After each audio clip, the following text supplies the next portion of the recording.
Bienvenue en Territoire Geek.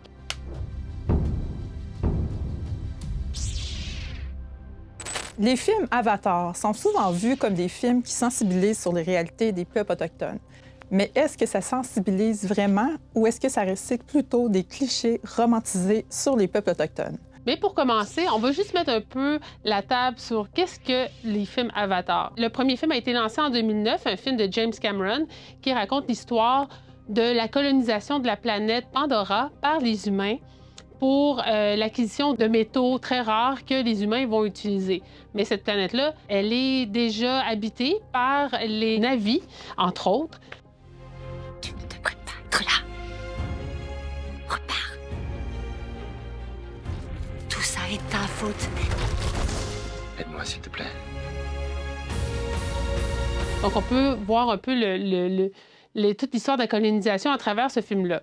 En décembre dernier, le troisième film est sorti, dans lequel on peut justement voir la suite de la colonisation de cette planète.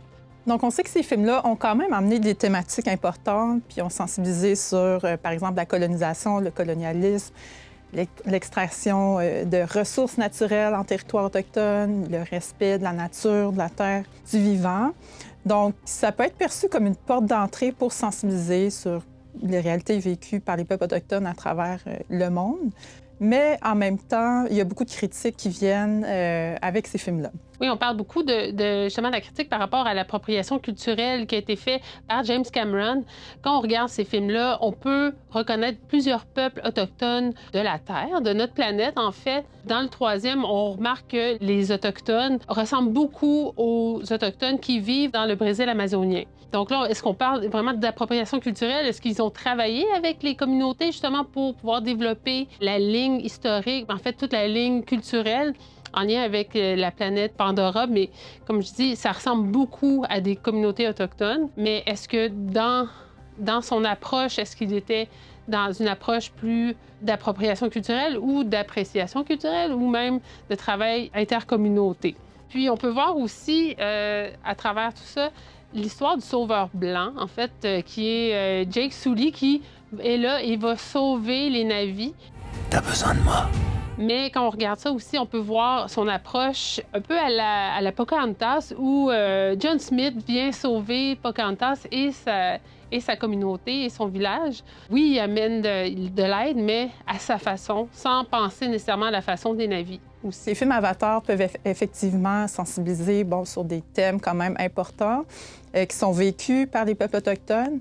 En même temps, ça reste quand même une production hollywoodienne on peut questionner l'implication aussi des peuples autochtones là-dedans, si ça a réellement été co-construit avec eux. Moi, je ne le pense pas nécessairement. Donc, il y a quand même, je pense, des choses à apprendre de ces films-là, puis aussi se poser la question de à qui ça profite vraiment, au final, ce genre de film-là. Donc, si vous aimez la franchise Avatar, on vous invite à ne pas vous arrêter à ces films-là, puis à aller plus loin, puis aller découvrir des œuvres qui ont été faites par des artistes, des créateurs et créatrices autochtones, justement pour aller plus loin dans les réflexions, puis d'écouter aussi les vraies voix autochtones dans ces œuvres-là. Et justement, ça, c'est un sujet, comme on parle souvent, là, du travail avec les communautés autochtones sur des produits comme ça, puis sur des films ou des jeux vidéo. Puis ça, c'est un sujet qui nous touche beaucoup. Puis c'est sûr qu'on va pouvoir en parler encore dans une prochaine chronique en Territoire Geek.